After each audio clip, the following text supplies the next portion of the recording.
Nessa semana, saíram na mídia várias notícias relativas ao STF ter formado maioria contra os bancos em uma ação bilionária, relativa à cobrança de PIS e COFINS. E nesse caso, o Banco Santander vai ser o mais impactado.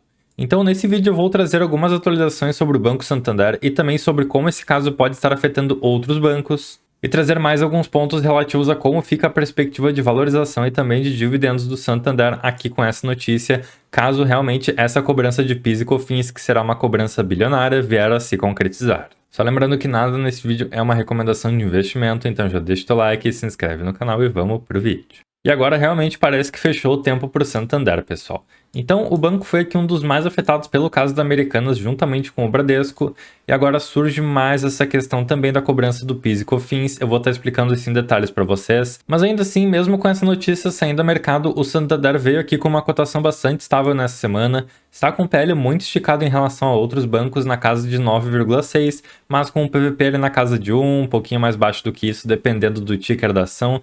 Então nós temos ali o SAMB3 sendo negociado, inclusive, um pouquinho mais barato, a um PVP de 0,93. Dando uma olhadinha aqui nos movimentos mais recentes da ação do Santander, pessoal. Na sua ação SAMB11, ele veio acompanhando a bolsa e a subida de outros bancos também, com uma valorização de cerca de 21%. Chegando ali a tocar um valor próximo de R$ 31, mas agora já deu uma caidinha e está mais próximo dos R$ 30.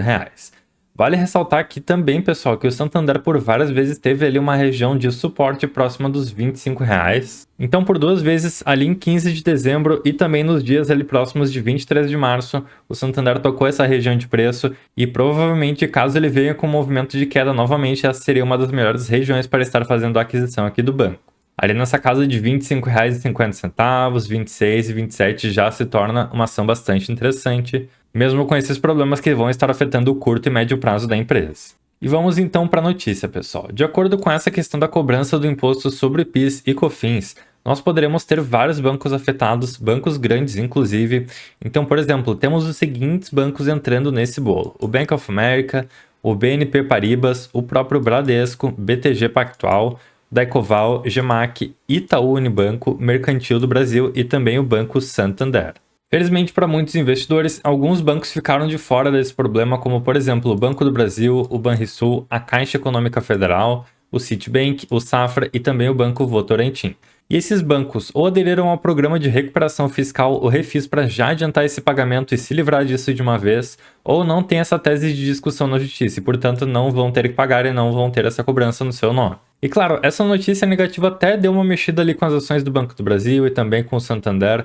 Então o Santander caiu aqui cerca de 3% aí no dia, mas ainda assim não foi nenhuma queda tão acentuada, considerando a conta que o Santander vai ter que pagar e também o que ele vai ter que desembolsar ainda nos próximos anos pagando esse novo imposto que surgiu na sua conta. No caso do Santander, então, a conta terá um impacto negativo de cerca de 4,5 bilhões nas operações da companhia, um valor inclusive muito próximo à dívida que a Americanas tinha aqui com o Banco Santander, então fica aí esse ponto de curiosidade. Então, só para explicar de forma extremamente resumida o que era essa cobrança de PIS e COFINS sobre os bancos que eles vinham contestando, pessoal. Essa cobrança vinha sendo feita em cima de receitas que não eram derivadas das atividades fim dos bancos, ou seja, das receitas que não vinham através das suas atividades principais de crédito e também de receitas. E, portanto, os bancos vinham contestando essa cobrança e deixando de pagar esses impostos. E a partir de então, o entendimento da maioria do STF é que a cobrança de PIS e COFINS deve incidir sobre toda a atividade empresarial, dessa forma sobre todas as receitas que a empresa tiver, não somente as receitas que venham da sua atividade fim. Enquanto outros grandes bancos já trataram de renegociar essas dívidas através do Refis, como o Banco do Brasil e a Caixa Econômica, o Santander foi praticamente o único banco que pagou para ver o que ia acontecer. E pelo jeito vai se dar mal. Então o que vai acontecer agora com o Santander é que o banco que já vinha enfrentando alguns problemas relativos à questão de inadimplência e também ao caso da Americanas, o Santander vai ter que colocar nesse bolo também a provisão para os impostos e cobranças de PIS e COFINS, que vai afetar no fim das contas o seu lucro nesse trimestre e provavelmente também nos próximos trimestres. Eu vou relembrar vocês, pessoal, que o Santander hoje enfrenta dois grandes problemas. Um deles fica a cargo então das provisões que ele teve que fazer para o caso da Americanas, que chegou com um valor ali bem próximo dos 3 a 4 bilhões de reais em relação à dívida que a empresa tinha. E quando esse caso explodiu, o Santander optou por não provisionar todo o valor, ou seja, não deixar todo esse valor reservado já no primeiro momento, para ver como ia se desenrolar o caso. E pelo jeito, o que vai acontecer é que a Americanas vai negociar e pagar somente um pedaço desse valor para os bancos. Ainda assim, o Santander veio aqui com um grande aumento da sua provisão de crédito. Então, só para vocês terem uma ideia, esse valor em comparação com o primeiro trimestre de 2022 aumentou em cerca de 46%, ou seja, é um valor que sai do lucro final que a empresa teria para ficar reservado para qualquer custo a mais que ela vá ter com esses problemas da Americanas. Além disso, também o Santander tem aqui o seu segundo problema, que fica na questão da inadimplência.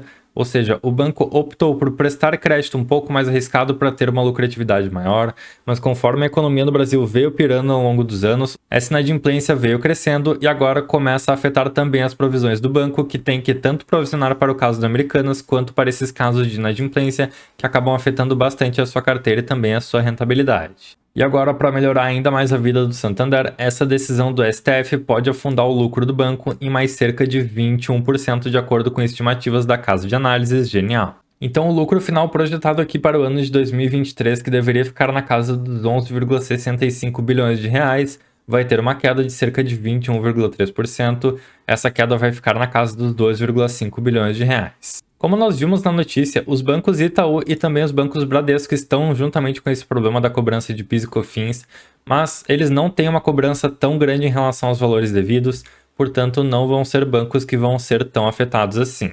Eles vão sim ter que fazer alguma provisão, separar algum valor para esse problema, mas provavelmente vai afetar muito pouco em relação aos seus resultados. O que é o caso totalmente diferente do Santander, que vai ter que provisionar um valor muito grande e vai sim ter o seu lucro afetado, que consequentemente vai bater também nos dividendos que ele vai poder entregar. Eu trouxe aqui novamente aquele comparativo dos bancões do Brasil. Eu até deixei o Banco do Brasil de fora porque o Banco do Brasil é uma máquina que supera todos os outros bancos aqui praticamente.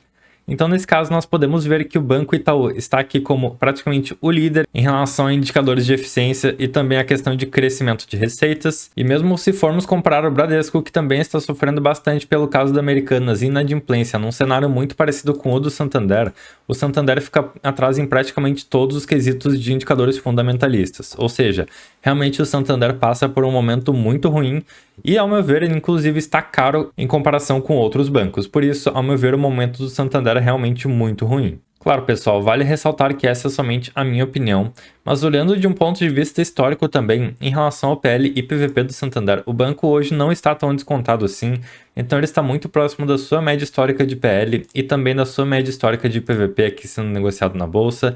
Outros bancos estão aqui com um desconto muito maior em relação a PL, principalmente, do que o Santander, e por esse motivo eu vejo que não é um momento muito bom. Claro que o Santander é aquela máquina de dividendos, é um banco que faz os seus pagamentos de forma trimestral e por muitos anos vem pagando um valor sim, muito bom, acima de 6%, inclusive aqui nesses últimos anos. Sofreu um pouquinho lá em 2016 e também em 2018 na sua atuação. Veio aqui numa reestruturação da sua carteira e surfou também uma boa alta que a Bolsa Brasileira teve, mas agora se compromete novamente, faz movimentos muito arriscados em relação à sua carteira de crédito e se complica novamente. O que eu quero ver aqui para o Santander, pessoal, é como ele vai estar reestruturando a sua carteira de crédito e como vai ser o futuro em relação à lucratividade e também à segurança que o banco vai buscar por o crédito prestado aos seus clientes.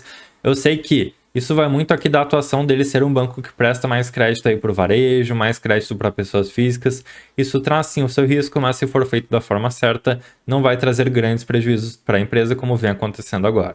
Então, esse é o movimento que eu espero aqui para o Santander. A gente vai ter que ficar de olho como vai ficar a sua atuação no curto e médio prazo, onde ele provavelmente vai sofrer muito, mas olhando para um cenário de longo prazo, eu vejo que o Santander tem todas as condições para se recuperar e vir aí numa lucratividade de dividendos pagos aos seus acionistas muito bons.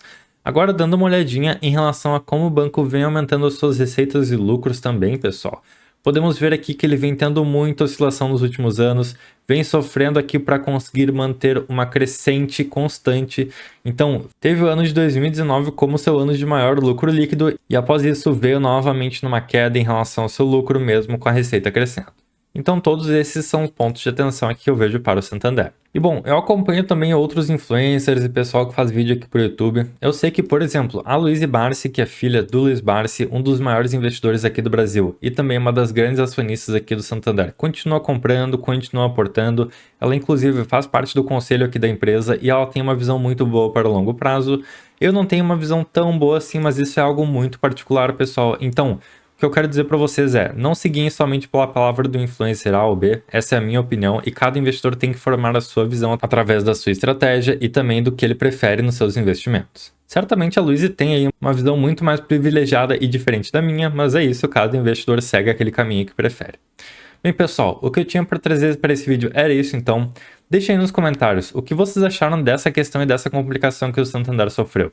Vocês têm Santander em carteira ou vocês não têm e não gostam dele por algum motivo? Então o que eu tinha para trazer para esse vídeo era isso. Muito obrigado por acompanharem. Peço que se esse vídeo tenha sido útil para vocês, que vocês deixem o seu like e também se inscrevam no canal. E é isso, pessoal. Um abraço para todo mundo. Tchau, tchau.